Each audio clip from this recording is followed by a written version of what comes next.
लहरा लगावले गोतनिया हो ननदिया खेलहनी कि जब से अइले हो ससुरवा दुखवा कतना झेलहनी।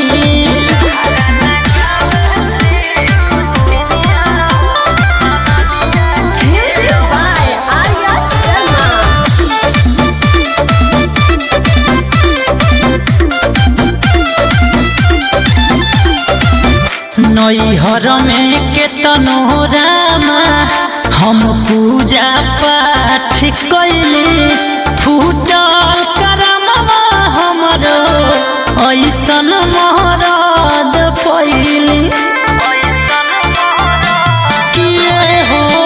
नैहर में केतनो रामा हम पूजा पाठ कैली फूटल करमवा हमरो ऐसन महरद पैली।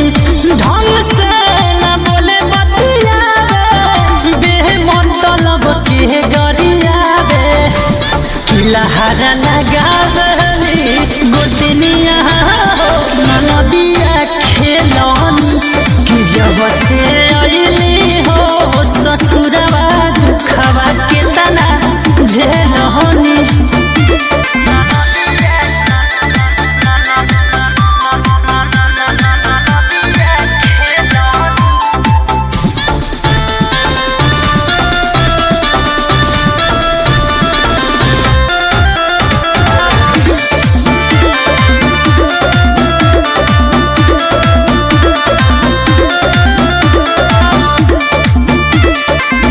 खटिए पर बैठी सभे खोजेला खाना पानी ऐसे हम खटतानी जैसे घर में नौकरानी कि सुन रे सखी। खटिए पर बैठी सभे खोजेला खाना पानी ऐसे हम खटतानी जैसे घर में नौकरानी।